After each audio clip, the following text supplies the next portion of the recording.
భక్తులు ఎక్కడ నీతిని అనువర్తింప చేసుకునే క్రియాపూర్వక దైవికమైన జనంగా మనం ఉండగలుగుతున్నాం. గుర్తుపెట్టుకోండి. దేవునికి స్తోత్రం. బాధ కలిగినప్పుడు, శ్రమ కలిగినప్పుడు, ఇబ్బంది కలిగినప్పుడు నీతిని పక్కన పెట్టే దౌర్భాగ్యత వద్దు. Praise the lord. అన్ని బాగున్నప్పుడు యేసు మంచివాడని చెప్పి కొంతసారి నేను కొంచెం మనకు కొంచెం పరిస్థితులు బాగోలేనప్పుడు నాకు దేవుడు ఏం చేశాడని దైవవాక్యాన్ని వ్యతిరేక నిర్లిప్తత, నిర్లక్ష్యత కూడా మనకు వద్దు. దేవుని స్తోత్రం కరును గాక. జాగ్రత్తగా గమనించాలి. ఎప్పుడు ఎల్లప్పుడు కూడా నేను ఎల్లప్పుడూ యెహోవాను స్తుతించును అంటాడు భక్తుడు. నేను నిత్యము ఆయన యందు నమ్మిక ఉంచుతాను అంటాడు దావీదు. ఇలా దైవభక్తులు నిత్యము ఉండే లిస్ట్ గానే కావాలి. ఎల్లప్పుడూ ఆయన ఒకేలా చూసే వ్యక్తులు కావాలి.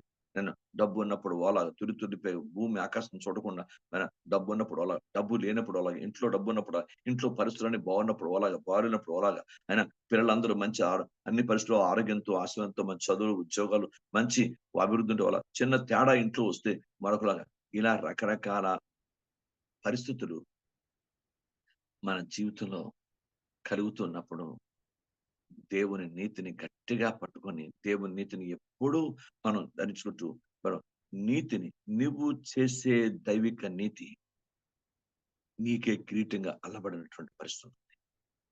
మనం ఎంత దైవిక నీతిని వాక్య ప్రకారము ప్రత్యక్షపరుస్తామో దేవుని ఎదుట, దేవుడు నీతి కిరీటాన్ని మనకు ఇది బైబిల్ గ్రంథంలో భక్తుడైన పౌలు గారు చెప్పింది ఏంటంటే, ఇది నాకే కాదు, ఆయన ప్రత్యక్షతను ఎవరు అయితే ఎక్కువగా అపేక్షిస్తారో వారందరికీ ఈ నీతి కిరీటాన్ని దేవుడిస్తాడని 2 తిమోతి 4వ అధ్యాయంలో ఆయన 18వ వచనంలో అక్కడ రాస్తాడు. మీరు బైబిల్ గ్రంథాన్ని మనం 2 తిమోతి 4వ అధ్యాయంలో రాస్తాడు. కనుక దేవుని వాక్యంలోనే కనుక రాసిన దేవుని వాక్యం 8, 9 వర్షాలు మనం చదివితే 4వ అధ్యాయం. కనుక నేను మీరు జ్ఞాపకం చేసుకుందాం. నీతిని ఎంతవరకు పట్టుకుంటున్నాం, నీతిని ఎంతవరకు మనం అపేక్షిస్తున్నాం, నీతిని ఎంతవరకు మన జీవితంలో అనువర్తింప చేసుకున్న బతుకును బతకగలుగుతున్నాం. గుర్తుపెట్టుకోండి. దేవునికి స్తోత్రం. ఉదాహరణ మీకు చెప్తాను. మన చేతిలో బోల్డ్ డబ్బు ఉంది. ఉదాహరణకి 10 లక్షలు నీకు చేతికి వచ్చాయి. ఈ రోజు ఏదో ఉద్యోగస్తులకైతే ఏదో బోనస్ అనో, ఇంక్రిమెంట్ అనో, డిఏలు ఏవో అంట కదా, నాకు తెలీదు. అయినా ఏవో అలాగే వ్యాపారస్తులకైతే వాళ్ళ వ్యాపార లాభం వచ్చిందో, లేక ఇంకా మరి వేరే విధంగా అయితే ఎలాంటి రీతిలో మొత్తం మీద మనం ఇన్సూరెన్స్ అనో, లేకపోతే మన పాలసీ అనో, లేకపోతే మరొక ఇదనో ఏదో సంథింగ్ మనకు వచ్చినటువంటి నీతి ఆ డబ్బులు మనకు వచ్చినప్పుడు దేవుడు అన్యుల సంగతి పక్కన పెట్టండి. అన్యుల సంగతి వదిలేండి. ఆ డబ్బు వచ్చినప్పుడు ఆ డబ్బుని 10 లక్షల్లో నేను దేవునికి దశంభాగం ఇవ్వాలా? 10 లక్షలు అంటే అది లక్ష ఎంత? కనీసం 10,000 మినిమం ఇస్తే. మినిమం టైత్ ఇస్తే 1,10,000. 10 లక్షలు అంటే 10 లక్షలు.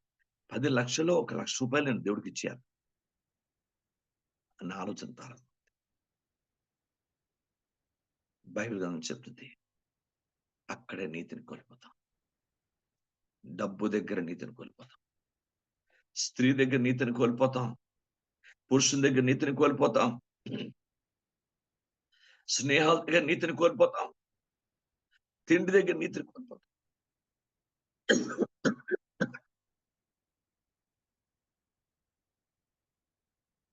చాలా జాగ్రత్త ఉండాలి. స్నేహ బంధాలు, దైవిక బంధాలు చాలాసార్లు నీతిని కోల్పోతాం. అంత డబ్బు దేవుడిచ్చాడు అనుకోరు. అంత డబ్బులో దేవునికి ఇది ఇచ్చేయాలా? ఆ డబ్బు ఇవ్వకపోతే నువ్వేమవుతావు? ఆలోచించండి. అన్ని తెలిసి దైవ చిత్తాన్ని అతిక్రమిస్తుంటాం. నీతిని కోల్పోతున్నాం. బైబిల్ గ్రంథం చాలా జాగ్రత్త. నీతిని కోల్పోకూడదు. నీతిని అభివృద్ధి పరచుకోవాలి. నీతి చిగురు వేయాలి. నీతిమంతుడు చిగురాకు వలె అభివృద్ధి పొందిన బైబిల్ గ్రంథం. నీతి ఎప్పుడు కూడా మహావృక్షంగా మారిపోవాలి. మనలో నీతి సంపూర్ణంగా దేవుడు నింపు ఉండాలి. నీతి మంతుడు అంటే నీతితో నింపడిన వాడని అర్థం. నీతి తగిలించుకున్నవాడు కాదు. నీతి ఆ క్షణానికే నమ్మి విడిచిపెట్టిన వాడు కాదు. స్వార్థానికి నీతిని వాడుకుని తర్వాత విడిచిపెట్టేవాడు కాదు. నీతి మంతుడనగా నీతితో నింపడిన వాడని. దేవునికి స్తోత్రం. యేసు ప్రభువు నీతిమంతుడు. శిరస్సు మారిపాలు నీతితో నింపడ్డాడు. ఆయన ఎక్కడ చిన్న ఆయన నరలో కూడా, ఆయన చిన్న ఊహలో కూడా అవినీతి కనిపించదు. అలాంటి నీతిమంతులుగా నోవహు విషయంలో కూడా దేవుడు చెప్పాడు, ఈ తరం వల్ల నీవే నాకు నీతి కనిపిస్తుంది. ఎందుకంటే ఆయన విధేయత అంత సంపూర్ణంగా ఉంది. దేవుడు చెప్పిన కొలతల్లో ఖచ్చితంగా అదే కొలతల్లో ఓడ కట్టి చూపించాడు దేవుడికి. దేవుడు సంతృప్తి చెందాడు నోవహు పని పట్ల. నీవే నాకు ఈ తరం వాళ్ళలో నీతిమంతులు కనిపిస్తున్నావు.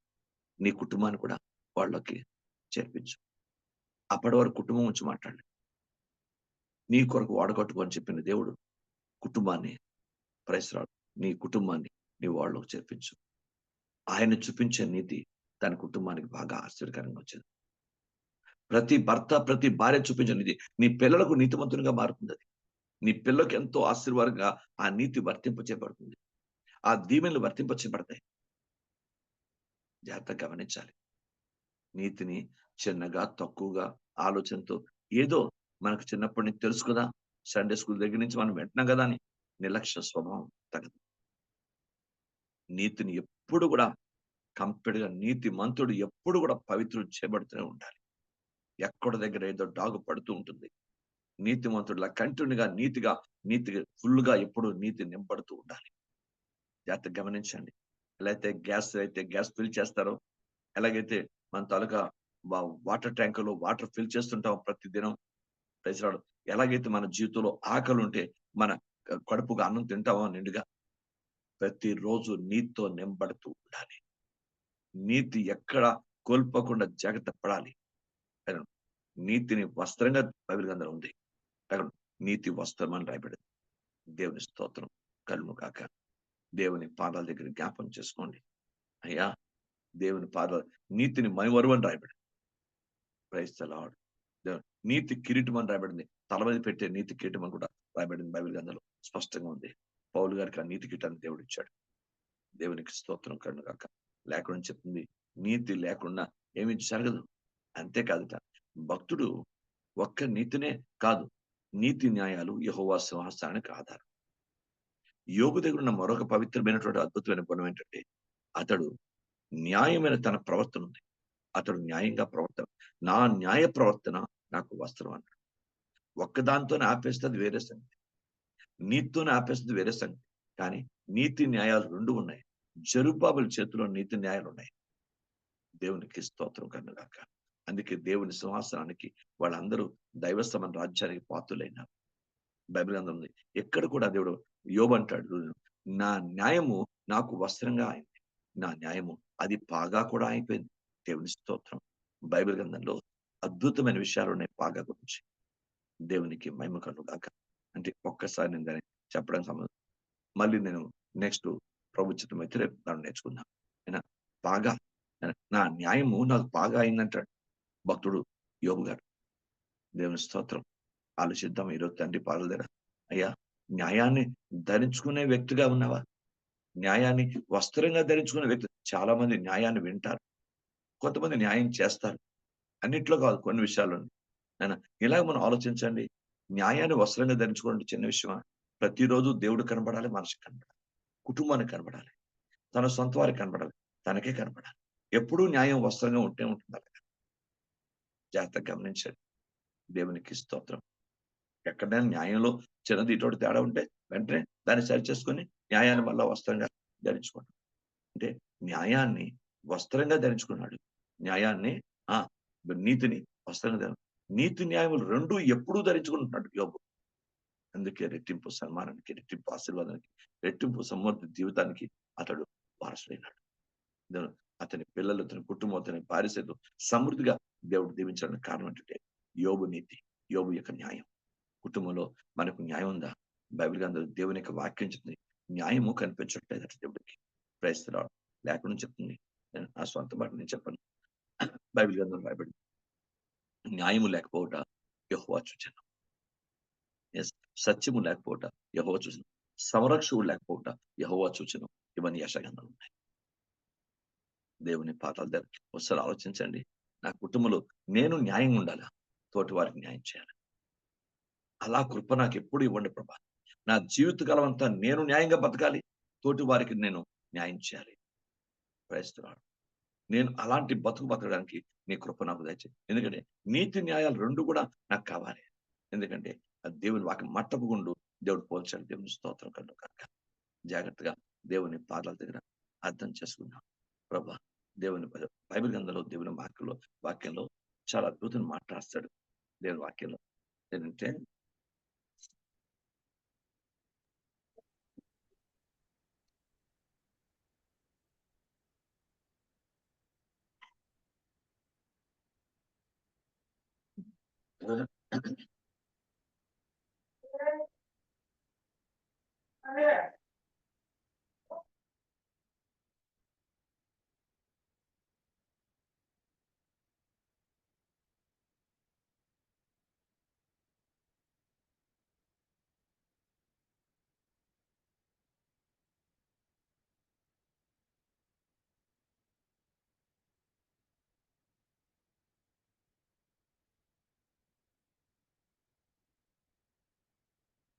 దేవానికి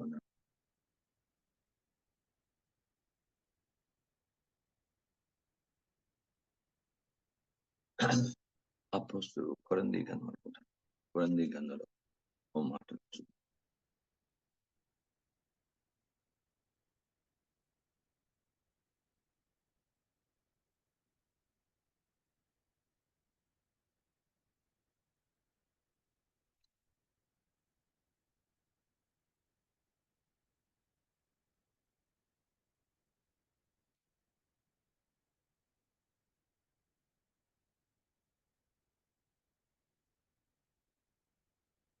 2 కొరింథీ 6వ అధ్యాయం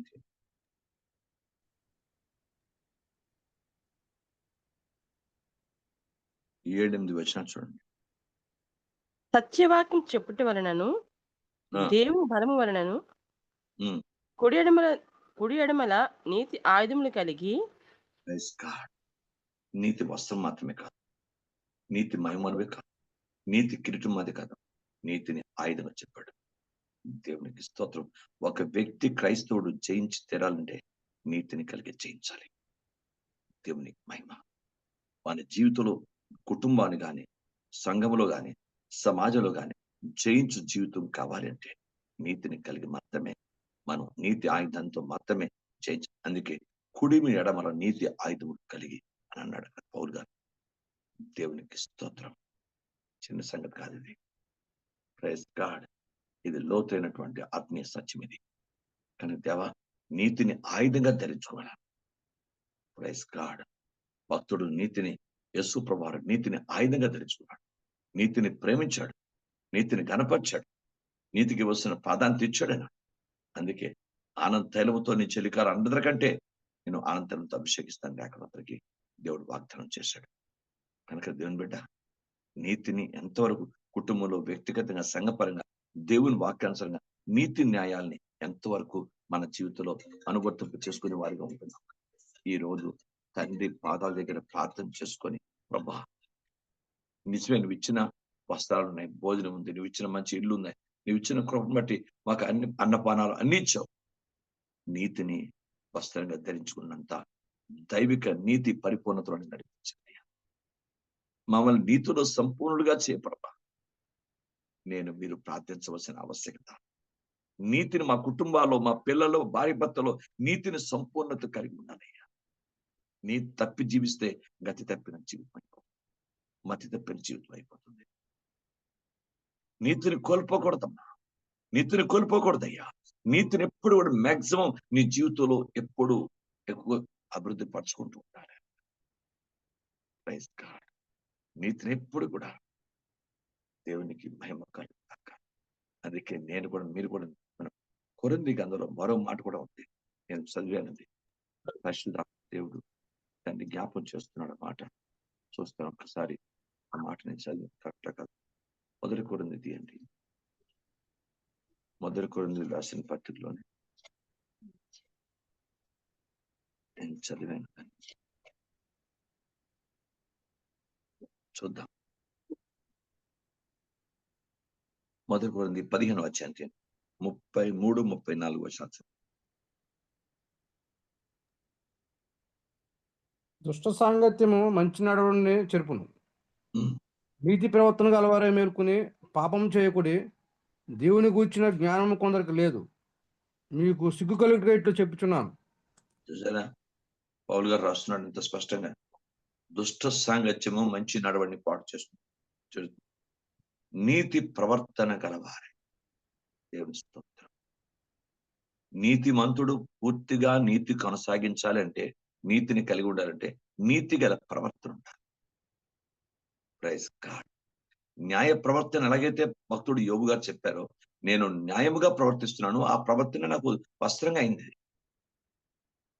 నేను న్యాయమును వస్త్రంగా ధరించుకున్నాను. దేవుని స్తోత్రం. కనుక నీతి న్యాయాల్ని ఎలాగా అంత అద్భుతంగా దేవుడు ఇక్కడ అభివర్ణించి పరిశుద్ధాత్మ రాశాడు చూడండి. నీతి ప్రవర్తన గలవారే. దేవుని స్తోత్రం. అంటే మన ప్రవర్తనలో దేవునికి నీతి కనిపించాలి. భార్య భర్తల ప్రవర్తన కానీ, కుటుంబ ప్రవర్తన కానీ, సంఘములో ప్రవర్తించేటప్పుడు కానీ, ఎక్కడైనా మన జీవితంలో మన ప్రవర్తనలో దేవుడికి నీతి కనిపించాలి. అలా నీతి ప్రవర్తన గలవారికే దేవుడు ఆత్మలను అప్పగిస్తాడని రాయబడి యెషయా గ్రంథంలో మాట ఉంది. తీయండి. దేవునికి మహిమ కలుగును గాక. ముగిస్తాను కానీ దేవునికి స్తోత్రం. యెషయా గ్రంథము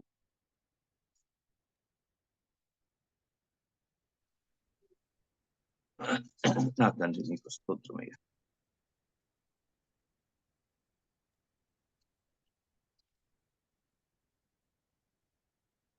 నలభై 41వ అధ్యాయము 2వ వచనం. తన ప్రవర్తన అంతటిలో ఆ, నీతిని జరిగించే వాడిని తూర్పు నుండి రేపి పిలిచిన వాడెవడు? ఆ, ఆయన అతనికి జనములను అప్పగించున్నాడు, దేవునికి రాజులను లోపరుచున్నాడు. దేవునికి స్తోత్రం. ఎంత శక్తి! జనములు లోపరచడం అంటే, రాజులు లోపరచడం అంటే ఎంత శక్తివంతమైన కార్యం అది. తన ప్రవర్తన అంతట్లో నీతిని జరిగించువాడు. ఆ, దేవుడు మన ప్రవర్తనని ఉదయకాలం లేచిన మొదలుకొని రాత్రి పడుకున్నంత వరకు నీ ప్రవర్తనలో నా ప్రవర్తనలో నీతి కనిపించాలి. దేవుడు నీతి కనిపించాలి. మనిషి స్వనీతి కాదు. ఇశ్రాయేలు స్వనీతి పరులు. బైబిల్ గ్రంథంలో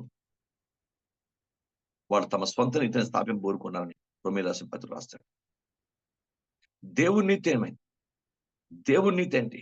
దేవుని నీతి అంటే వాక్యం. Praise the name of Jesus. Bible గ్రంథంలో ఉంది. అబ్రహాము యెహోవా నమ్మెను, అది అతను నీతికి ఎంచబడింది. ఆ నమ్మికే నీతి ఎంచబడింది. ఫీనెహాస్ చేసినటువంటి ఆ దైవ సంబంధమైనటువంటి కార్యాన్ని దేవుడు నీతిగా ఎంచాడు. నీతిగా ఎంచాడు. పాపాన్ని అంత ఖండించాడే, ఆ కార్యాన్ని నీతిగా ఎంచాడు దేవుడు. తరమలేంటిను అతను నీతిగా ఎంచబడి 106వ కీర్తనలో ఉంటుంది అన్నమాట. బైబిల్ వెరీ వెరీ వెరీ ప్రశస్తమైనది. కనుక దేవా, నా జీవితంలో నీతిని కలిగి నేను నీతిని ధరించుకోవాలి. నీతిని వస్త్రంగా ధరించుకున్నంత పరిపూర్ణత ఎదగాలి. అది నన్ను ధరించుకోవాలి. నీతి నన్ను ధరించాలి. అంత నీతిలో మనం అభివృద్ధి పొందాలి. దేవునికి స్తోత్రం. న్యాయ ప్రవర్తన గలవారు ఉండాలి. న్యాయం మనం ధరించుకుంటే న్యాయం మనకి ఎంత ఆశీర్వాదకరంగా ఉంటుందంటే అంత. అందుకే నీతి న్యాయములు యెహోవా సింహాసనం ఆధారం. దేవునికి స్తోత్రం. ప్రభా, నాకు దైవ కృప నాకు దయచేయండి. నాకు అంత కృప ఇవ్వండి ప్రభా. ఎస్, నేను యోగ్యురాలు కాను, అయినా నాకు నీతి న్యాయాలు జీవిత కాలం అంతా. Praise the name of Jesus. అయినా ఆది కాలం నుంచి ప్రకటన గ్రంథం వరకు ఎంతమంది నీతిని తప్పారు, ఎంతమంది నీతిని కోల్పోయారు. చరిత్ర పుటలు లేకుండా పోయారు. జాగ్రత్త గమనించారు. నీతిని కోల్పోయాడు ఇస్కరియోతు యూదా. నీతి మంతుడిని అప్పగించి, బైబిల్ గ్రంథం ఉంది, నీతి మంతుని రక్తాన్ని అప్పగించారు. నీతిని కోల్పోయాడు. చరిత్ర పుటల్లో నాశన పుత్రుడిగా మిగిలిపోయాడు. ఎంత భయంకర పరిస్థితి! సాతానుగా మిగిలిపోయాడు. తిరిగి క్షమాపణ కూడా ఎక్కడ లేదు.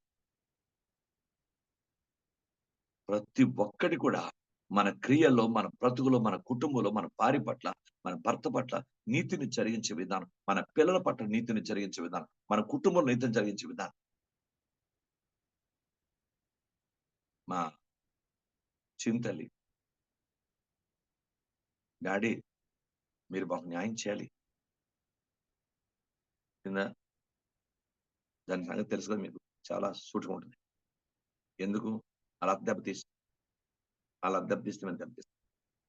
వాళ్ళ అత్త మొత్తం ఎక్కువ ఆస్తి 90% ఇంచుమించుగా ఎక్కువ ఆస్తి కూతురు కొడుకు చిన్న కొడుకు రాసి, వీడికి ఏదైతే వాళ్ళ నాన్న ఇల్లు ఇచ్చాడో ఒక ఇల్లు అది కూడా తీసుకునే ఇచ్చే ప్రయత్నం లేదు.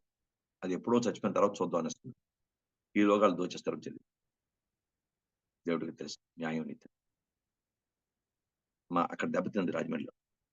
ఇక్కడ అన్నది మీ దగ్గర 1 ఉన్నా 2 ఉన్నా ఏదున్నా మీరు ఆ ముగ్గురికి సమానంగా చూడాలి. నేను చెప్పాను వాళ్ళు అనిలు, వాళ్ళకి అది న్యాయం చేశారు. నేను దేవుని సేవకుడిని, నేను దేవునికి లెక్క అప్పగించాలి. రూపాయి ఉంటే 3.33 చేసి పైసాన్ని ఉంచుకొని బతుకుతాను. నన్ను అపార్థం చేసుకో అని చెప్పేసి, నన్ను అపార్థం చేసుకో. నా దగ్గర రూపాయి ఉంటే 3.33 ముగ్గురికి పనిచేస్తాను. ఆ పైసతోనే బతుకు. నాకు అదే దేవుడు ఆశీర్వదించేస్తాడు. కనుక నన్ను అన్యులను అర్థం చేసుకున్నట్టు నన్ను అర్థం చేసుకో. ఎందుకంటే నేను న్యాయం తప్పితే నాకు న్యాయ సింహాసనం దాని చోటు ఉండాలి కదా. న్యాయపీఠం దగ్గర నేను చోటు ఉండాలి కదా. ప్రతి ఒక్కరూ దేవుని దగ్గర న్యాయపీఠం ఎదురుగా ప్రత్యక్షము కావాలన్న బయలుగా ఉందా? కొరింది కదా రాయబడిందా? అవునని చెప్పండి లోపల. ఉంది పాస్టర్ గారండి. ఆ వాక్యం తెలిసిన వాళ్ళకి తెలుసు. ప్రతి ఒక్కరూ క్రీస్తు న్యాయపీఠం మీద ప్రత్యక్షం కావాలి. ఆ న్యాయపీఠం దగ్గరకు వచ్చినప్పుడు దేవుడు న్యాయం చేసావో నీతి చేసావో ఇవన్నీ చూసే కదా నీకు దానికి రివార్డ్ ఇస్తాడు. నా పిల్లకి అన్యాయం చేస్తే, నా కుటుంబానికి అన్యాయం చేస్తే నేనేం బాగుపడతాను? సంఘమంతా నేర్చుకుందాం. అందుకే చెప్తున్నాను, దయచేసి తాగిన భర్తలు, వాక్యాన్ని వ్యతిరేకంగా జల్సాగా ఉండే డబ్బుని ఇష్టం వచ్చినట్టు జల్సా ఖర్చు పెట్టే భర్తలు అందరూ భార్యలు నేర్చుకోండి. Praise the lord. నేర్చుకోండి. నీ బిడ్డలకు న్యాయం చేయకపోతే దేవుడు ఒప్పుకోడు. బైబిల్ గ్రంథంలో ఉంది, విశ్వాస త్యాగం ఉంటుంది. దేవునికి స్తోత్రం కన్నుగాక. ఎవడైనా తన ఇంటి వారిని రక్షింపనేలా వాడు విశ్వాస త్యాగం చేసిన వాడే రాయబడి తిమోతి రాసిన పత్రిక. అంతే. బైబిల్ వెరీ స్ట్రిక్ట్ అండి. అది కాంప్రమైజింగ్లు ఇవన్నీ ఉండవు. గిమిక్కులు ఉండవు. అక్క స్ట్రైట్ వర్డ్ కాదు. ఆయన మాట కట్టుకు అవునంటే అవును, కాదంటే కాదు. జాగ్రత్త గమనించండి. ఇప్పుడు జల్సాగా ఇష్టం వచ్చినట్టు చేసి తర్వాత మీరు కాళ్ళని నా పిల్లలకి ఏది ఉంచారు, నా పిల్లలకి ఏంటి వాళ్ళు అంటే వాడు ఒక ఆయన నా దగ్గర పాపం ఎంత బాధపడాను. మా నాన్న మాకు రూపాయి ఆస్తి ఉంచలేదు. అంత అతని జీవితాన్ని స్వార్థం ఖర్చు పెట్టుకొని, అతని విలాసాలు ఖర్చు పెట్టుకొని అతని జీవితాన్ని గడిపాడు. ఒక రూపాయి కూడా మా నాన్న ఆస్తి నిజమే కదా. కొడుకుగా ఎంత బాధపడతాడు, కూతురికి ఎంత బాధపడుతుంది. ఈరోజు మనం నేర్చుకుందాం దేవుని పాలన. తండ్రి సహాయం చేయ ప్రభు, సహాయం చేయండి అయ్యా. నాకు మీకు కూడా ప్రభు మాట్లాడుతాను. ఉదయకాలం దేవుని నీతి న్యాయం యెహోవా ఆధార సింహాసనం. యోబు నీతి ప్రవర్తన కలిగాడు, నీతి న్యాయం చేశాడు, న్యాయ ప్రవర్తన ఉంది. న్యాయాన్ని నీతిని వస్త్రంగా ధరించుకున్నాడు. జీవిత చరిత్రలో ఆశీర్వాదకర వ్యక్తిగా చరిత్ర పొట్టలో నిలబడ్డాడు. దేవుడు మన నిలబెడతాడు. నీతిమంతులను చూడకమాట కన్నులతో కూర్చొని పెడతాను బైబిల్లో. న్యాయవంతులను ఎప్పుడు దేవుడు న్యాయం చేసేవాడిని విడిచిపెట్టాడు. తప్పకుండా న్యాయ ప్రవర్తనలో వాడిని గొప్ప ఉన్నతమైన స్థానంలో ఉంచుతాడు. దేవునికి స్తోత్రం. ఒకరోజు అందరూ న్యాయపీఠం దగ్గరకు వచ్చేస్తాం. 5:10 పాస్టర్ గారండి. 2 కొరింథీ. నేను చూసి నాకు తెలుసమ్మా, బైబిల్ గ్రంథంలో నాకు తెలుసు. నేను దాన్ని రెఫరెన్స్ వన్ తీయకుండా సమయం అవుతుందని చదవమంటారేమని లేదు, తెలుసు. బైబిల్ గ్రంథంలో ఉంది, లేఖనాల్లో. మన న్యాయపీఠం ఒకటి వచ్చినప్పుడు, ఆ న్యాయపీఠం దగ్గరికి వచ్చినప్పుడు, ఆ న్యాయపీఠం దగ్గరికి మనందరం ఎలా ఉండాలి? న్యాయం నాలో మీలో కూడా కనిపించాలి. ఆ న్యాయ ప్రవర్తన, న్యాయ క్రియలు, న్యాయ బతుకు, న్యాయ జీవితం, న్యాయంగా మన కుటుంబంలో, సంఘంలో, సమాజంలో అన్నిట్లో కూడా న్యాయం జరిగించే వ్యక్తులుగా మనం ఉండాలి. అప్పుడే న్యాయపీఠం దగ్గర నిర్దోషాన్ని తీర్పు తెచ్చుకుంటాం. Praise God. దేవుని స్తోత్రం. ప్రతి ఒక్కరూ, అందుకే ప్రపంచంలో దేవుడు లేఖనాల్లో మాట ఉంది, ప్రసంగంలో రాస్తాడు, మంచిదైనా చెడుదైనా ఒక రోజు తీర్పు దగ్గరికి వచ్చేస్తుంది. సేమ్ నువ్వు ఎవరు అయినా ఒక రోజు న్యాయపీఠం దగ్గరికి వచ్చా. ఒకసారి చదువుకోండి ఆ మాట చదువు. ఎందుకనగా ఆ. తాను జరిగించిన క్రియలు చొప్పున అవి మంచివైనను సరే చెడ్డవైనను ఆ. సరే ఆ. దేహంతో జరిగించిన వాటి ఫలమును ప్రతి వాడును పొందినట్లు మనమందరమును క్రీస్తు న్యాయపీఠం ఎదుట ప్రత్యక్షము కావలేను. పోవాలి. ఇంకా మరి నువ్వు ఎక్కడికి వచ్చిన రాపోయినా న్యాయపీఠం దగ్గరికి వచ్చేయాలి. నువ్వు ఎవరవు? ఆయనకి కులంతో మతంతో 758 కోట్ల జనాభాల సృష్టిలో ఎంతవరకు ఇంకెంతమంది పుడతారు, ఎంతమంది చనిపోతారు తర్వాత న్యాయపీఠం వచ్చారు. నేను మీరు నేర్చుకున్నాను. ప్రభా సహాయం చేయదేవా, సహాయం చేయదేవా. అందుకే దేవా, ఎప్పుడు నా కుటుంబంలో కానీ, సంఘంలో కానీ, సమాజంలో కానీ నీతిని జరిగించాలి. నా వల్ల ఎవరికి అన్యాయం జరగకూడదు. నీతిని పాటించాలయ్యా. దేవునికి స్తోత్రం, దేవుని స్తోత్రం. నేను మీరు నేర్చుకున్నా. Praise the lord. మీకు అర్థమైందా? లిటిల్ ఫాక్ నుంచి నేను బయటకు వచ్చినప్పుడు అక్కడ పాస్టర్ గారు ఒక ఆయన పాస్టర్ గారు హోషేకు అన్యాయం జరిగింది. అతని ఏతో పెరగడు మేరే మొత్తం వేసి నేను మా పాస్టర్ గారి బాగున్నప్పుడే కాలు చేపడిపోయిన తర్వాత అతని పుట్టినరోజు అయితే ఒకసారి వెళ్ళాను. నేను పాస్టర్ గారి దగ్గర నిలబడ్డా. 2 చేతులు జోడించి పాస్టర్ గారు వేస్తున్నాడు అన్న నన్ను చూసి బట్టపాటు పడు. నేనంటే ఆయన చాలా ఇష్టం. దుష్టుడు మధ్యలో మమ్మల్ని ఇద్దరిని విడదీశాడు. నేనంటే చాలా ఇష్టం ఆయనకి. నన్ను చాలా ప్రేమగా చూశాడు. ఆ ప్రేమను ఇప్పటికీ మర్చిపోలేదు.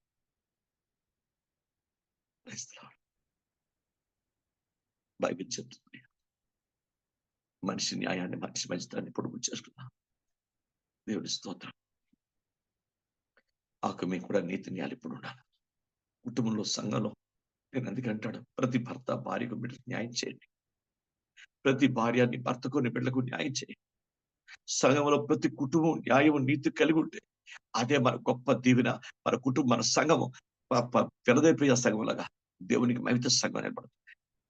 సత్యమునకు సంఘంగా నిలబడుతుంది మన సంఘం. అందరూ ప్రతి కుటుంబం కూడా అనుకుంటాం. అలా కొట్టిపెట్టి ప్రభా కష్టమండి. కొన్నిసార్లు నీతిని కోల్పోవడానికి దుష్టుడు రకరకాల ప్రయత్నాలు చేసి నీతిని కోల్పోయే ప్రయత్నం చేస్తుంటాడు. కొన్నిసార్లు న్యాయంతో ప్రవర్తించే ప్రయత్నం చేస్తుంటాడు. సంఘం జ్ఞాపం చేసుకోవాలి. నాకు ఎంత కష్టం వచ్చిన పర్లేదు, నీతిని కోల్పోకూడదు, న్యాయాన్ని కోల్పోకూడదు. కృప దయచేయండి.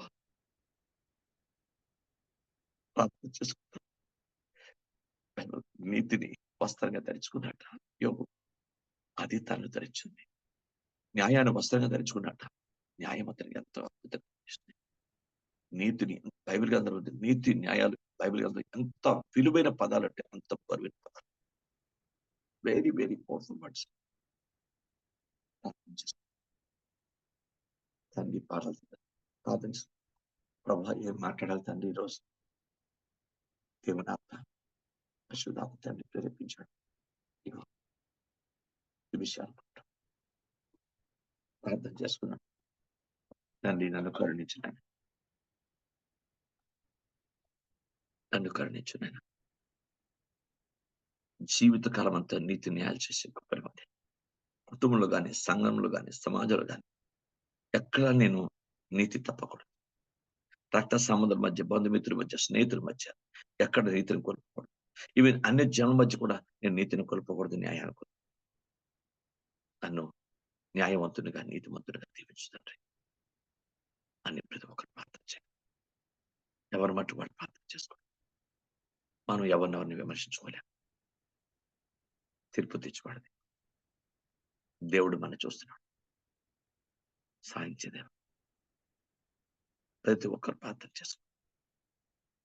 పరిశుద్ధాత్మతో ప్రేరేపణ కలిగి ఒకరు చిన్న ప్రార్థన, విన్న వాక్యాన్ని బట్టి చిన్న ప్రార్థన చేయండి.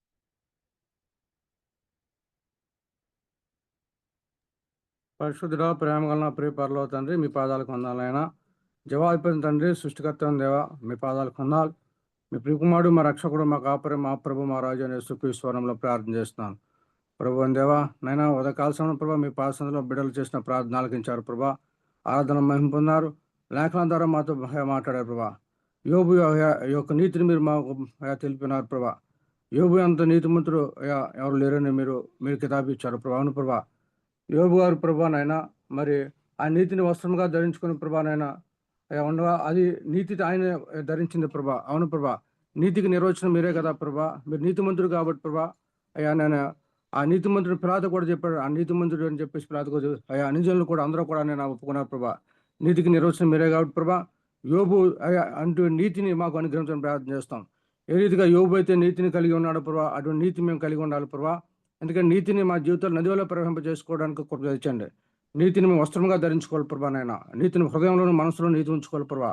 అయ్యా మాటలతో పాటు క్రియాపూర్వక విశ్వాసం ఉండడానికి, నీతిని కలిగి ఉండడానికి సహాయపడడం ప్రార్థన చేస్తున్నాను. ఎందుకంటే ప్రభా, ఈ భూమి మీద తండ్రి, ఈ యొక్క తండ్రి నైనా ఈ లోకంలో జీవిస్తున్నాం, కానీ ఈ లోకపు చుట్టుపక్కలనైనా మరి మేము ఉంటున్న ప్రాంతాల్లో కానీ జీవిస్తున్న ప్రాంతాల్లో అన్ని చోట్ల ప్రభా మరి మీకు అంగీకార క్రియలతో నిన్ను ఈ లోకంలో ప్రభానైనా మేము నీతివంతంగా ఉండడానికి, మమ్మల్ని మేము కాపాడుకోవడానికి మీ కృప అనుగ్రహించమని ప్రార్థన చేస్తున్నాం.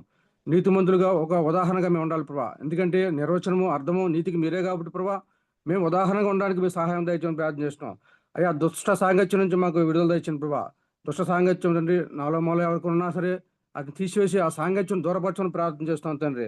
నీతి ప్రవర్తన గల వారు ఉండడానికి మీ సహాయం దయచేయమని ప్రార్థన చేస్తాం. పాపం జోలికి వెళ్లకుండా, పాపం ఆలోచన లేకుండా, కీళ్ళు లేకుండా ప్రభా మరి మా జీవితాలు మేము చక్కదిచ్చుకునే కృప దయచేయమని ప్రార్థిస్తున్నాం ప్రభా. మా జీవితాలు మెరుగుపరుచుకుని జీవితం మాకు దయచేయమని ప్రార్థన చేస్తాం. మీ సహాయం ఉంటేనే అది ఉంటుంది, జరుగుతుంది ప్రభా. అటు సహాయం మాకు దయచేయని ప్రభానైనా. అయ్యా మేము పరిశుద్ధిన తండ్రి ఏమన్నా తన ప్రవర్తనలో నీతిని జరిగించడానికి జన్మను అప్పగిస్తాను ప్రభానైనా. యెషయా గ్రంథంలో పేర్కొన్నారు. అవును ప్రభానైనా, మీరు మాకు ఆత్మను అప్పగించిన ప్రభా. నేనా ఎందుకంటే ప్రభా ఆత్మలో నేను మా సంపాదించే ధ్యేయంగా మేము ఉండాలి ప్రభా. మేము ఆత్మ సంపాదించాలంటే ప్రభా సాదాసీదం కాదు ప్రభా. ఒక ఆత్మను తండ్రి మేము మీ చెంత తీసుకురావాలంటే ఎంతో ప్రయాసపడాలి. కాబట్టి అందుకు తగ్గ యోగ్యత మాకు తెచ్చిన ప్రభా. నీతి ప్రవర్తన కలిగి పరిశుద్ధంగా ఉండాలి ప్రభా. మరి పాప ప్రక్రియలు విసర్జించాలి కాబట్టి ప్రభా. మరి శరీరం ద్వారా మరి ఏ పాపానికి లోబడకుండా ప్రభానైనా మా జీవితాలను తండ్రి, వ్యక్తిగత జీవితాలను నేను సరి చేసుకుని స్థితి దయచేయని ప్రార్థన చేస్తున్నాం. ఆత్మను మాకు జన్మగా అప్పగించిన ప్రభాన వారిని మీ చెత్తకు తీసుకొచ్చి కృప మాకు దయచేయని ప్రార్థన చేస్తున్నాం తండ్రి. ఇచ్చిన రక్షణ కాపాడుకుంటూ, భయంతో నువ్వుతో కాపాడుకుంటూ ప్రభా మీ వలే జీవితం మిమ్మల్ని ధరించుకొని అనుకరించుకొని ప్రార్థన చేస్తున్నాం తండ్రి. ఏనాటికైనా మీ అయ్యా మరి మీ న్యాయపేట ఎదుట మేము తండ్రి ప్రత్యక్షం అవ్వాలి కాబట్టి ప్రభా, న్యాయపేట వాళ్ళ ప్రభానైనా శరీరం ద్వారా చేసిన ప్రతి క్రియ ప్రభాన మీరు మాకు చూపిస్తారు కాబట్టి ప్రభా, అది మేము జ్ఞాపకం ఉంచుకుని మీ భయభక్తులు కలిగి ప్రభా మరి రాబోయే తీర్పు విషయం అన్ని విషయాల్లో ప్రభాని మెలకుగా ఉండి ప్రభా మీరు అక్కడికి సిద్ధపడే వ్యక్తుల ప్రభా అనేక ఆత్మల ప్రభావ క్షమించే భాగ్యం మాకు ఇచ్చి మేము తన క్రియాపక శ్వాసలుగా ఉండడానికి మరి ముఖ్యంగా తండ్రి ఉండాలి ప్రభా. వాక్యాన్ని తండ్రి వింటున్నాము, మరి చదువుతున్నాం, కానీ మరి క్రియలు లేని శ్వాసలుగా ఉంటే మీకు అంగీకారం కాదు కాబట్టి మేము క్రియలు కలిగి శ్వాసలు ఉండడానికి మీ సహాయం మాకు అనుగ్రహించండి ప్రభానైనా. తొట్టులు కూడా కాపాడండి, స్థిరులుగా ఉండడానికి సహాయం దయచేయండి. ఎందుకంటే మీరు ఆకర్షిస్తానే కదా ప్రభానైనా మేము తండ్రి నేను మీ చెంత ఉండగలం. అయినా మమ్మల్ని వేడుకొని ఎడబాయకని ప్రభా వేసే స్థితి నాలో మళ్ళీ ఎవరు లేకుండా కాపాడమని ప్రార్థన చేస్తున్నాను తండ్రి. నైనా అయ్యా మీరు ఎక్కడికైనా మమ్మల్ని భద్రపరచుకోండి. అల్పులు బలహీనలు ఆయన మీరు శక్తిమంతుడు దేవుడు, శక్తి గల దేవుడు మమ్మల్ని చూపించి ఉన్నారు కాబట్టి ప్రభానైనా మా బలహీనత బలమేడు తెలిసిన జరిగిన దేవుడు కాబట్టి ప్రభు మమ్మల్ని చూస్తున్నారు కాబట్టి ప్రభా మరి మా బలాన్ని మీరు తండ్రి ఇంకా వృద్ధి చేసి బలహీనతలు తొలగించమని ప్రభా. మా చుట్టూ అగ్నికరించి వేయమని తండ్రి. వాక్య ప్రకారం జీవించే జీవితం నాకు మాకు అందరికీ అనుగ్రహించమని, మా బిడ్డలుగా కుటుంబాలు కూడా అనుగ్రహించమని, సంఘానికి అనుగ్రహించమని, నా వాక్యం అందరూ ఫలించమని, మహిమగంత ప్రభు మీరే పొందమని యేసు పరిశుద్ధంలో చిన్న ప్రార్థన అడిగే మరి వేడుకుంటున్నాను తండ్రి. ఆమేన్. సర్వశక్తుడు తండ్రి, మీ పాదాలు పట్టుకుని మీ కుమారుడు మా రక్షకుడు యేసుక్రీస్తు నామములో పెట్టుకున్నాం. యోబు నీతిని వస్త్రంగా ధరించుకున్నాడు. అది యోబును ధరించిందని రాస్తున్నాడు. అతని న్యాయ ప్రవర్తన తన వస్త్రమాను బాగా అయిందట. కనుక తన జీవితంలో నీతి న్యాయాలు కలిగి ఉన్నాడు. అందుకే దేవుడు తన రెట్టింపు ఆశీర్వాదంతో నింపాడు. శ్రమ వచ్చినప్పుడు కూడా శ్రమ అతన్ని జయించలేకపోయింది. అయ్యా నీ పాదాలు పట్టుకున్నాం. నీతిని ప్రతి విషయంలో నాయనా సముద్ర పొంగేలా ఉంటుందో మా నీతి అంత పొంగ ఉండాలి. మా జీవితంలో నీతి అంత దైవికమైనటువంటి నీతి ఆయుధం మేము కలిగి ఉండాలి. నీతి వస్త్రాన్ని కలిగి ఉండాలి. నీతి క్రియలను కలిగి ఉండాలి, నీతి మాటలను కలిగి ఉండాలి, నీతి జీవితాన్ని కలిగి ఉండాలి, నీతి యొక్క ప్రవర్తన కలిగి ఉండాలి. ఆయన నీతి మంతులుగా అప్పుడు మేము పరిపూర్ణులు అవుతాం. నీతి మంతులుగా మేము ఉండాలి. నీతి మంతులుగా ఉండి ఇవేవి లేకపోయినా నీతి మంతం మాకు ఉండదు. కనుక ఏదో మా జీవితాలు కేవలం ప్రసంగించేవారు కాకుండా దాన్ని క్రియాపూర్వకంగా నెరవేర్చేవారుగా, బతికేవారుగా, నీతిని అనువర్తింప చేసుకుని క్రియాపూర్వక నీతిమంతులుగా, క్రియాపూర్వక న్యాయవంతులుగా, న్యాయపీఠం ఎదురు మేము అందరూ క్రీస్తున్నాం ఒక రోజు ప్రత్యక్షం వాళ్ళని జ్ఞాపకం చేసుకొని దాన్ని బట్టి న్యాయం కుటుంబంలో, సంఘంలో, సమాజంలో కూడా న్యాయం జరిగించి దైవ వాక్యం భర్తకు తెలియకుండా భార్య, భార్యకు తెలియకుండా భర్త, వాక్యాన్ని వ్యతిరేకమైన పరిస్థితి ఎవరికి ఉండకూడదు. సంఘంలో ప్రతి కుటుంబం యెహోవా చేత కట్టబడిన కుటుంబాలుగా, నీతి న్యాయములు జరిగించేవారుగా, ప్రతి కుటుంబం యెహోవాకు మహిమ తెచ్చేవారుగా ఉండాలి. అలాంటి కృప సంఘంలో అందరికీ దయచేయండి. ప్రతి ఒక్కరి పట్ల మీరు అద్భుతం చేయండి. ప్రతి కుటుంబం నీతి న్యాయాలు కలిగి ఉండాలి. ప్రతి కుటుంబం నీ నీతిని న్యాయమును అనువర్తింప చేసుకోలేదా. అలాంటి మా ప్రవర్తనలో, మా క్రియల్లో, మా బ్రతుకులో, మా సమస్యలో నీతి న్యాయాలు కలిగి ఉండేలాగా నీ కృప మా అందరికీ అనుగ్రహించి నీ వాక్యమాలు ఫలింప చేసి మహిమ పొందు. నేను కేవలం నిష్పడు దాసుడు, నీ పాద ధూళిని మహిమంతా నీకే అర్పిస్తూ యేసు పరిశుద్ధ నామములో వేడుకుంటున్నాను. ఆమేన్. తండ్రి అయిన దేవుని ప్రేమ, కుమారుడు యేసుక్రీస్తు కృప, పరిశుద్ధాత్మ దేవుని అన్యోన్య సహవాసం, శక్తి, ఆదరణ, ఆశీర్వాదాలు మనకు తోడై దేవుడు మనందరినీ నీతి న్యాయములతో జీవిత కాలం అంతా నీతి న్యాయములు ప్రభు దగ్గరికి వెళ్ళినప్పుడు నీతి న్యాయాలతోనే వెళ్ళాలి. అలాంటి నీతివంతులుగా, న్యాయవంతులుగా ఉండేటప్పుడు దేవుడు మన జీవితాన్ని ఆ సంపత్తులు నడిపించి దీవించును కాక. ఆమేన్. పేరు పాస్టర్ గారండి. పాస్టర్ గారు ప్రైజ్ లార్డ్ అండి. పాస్టర్ గారు ట్రైలర్ పాస్ట్ గారండి. ప్రైజ్ లార్డ్ అండి. పాస్టర్ గారు అండి. ట్రైలర్ పాస్టర్ అండి. Praise Lord pastor. పేరు పాస్టర్. ఆయన praise pastor daddy praise Lord praise pastor Lord. గారు. ప్రైజ్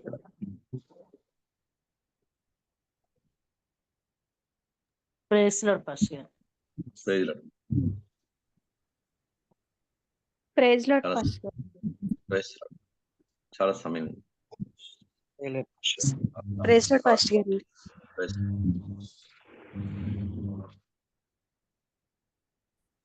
కాల్ అని చేస్తా పాస్టర్. ఓకే.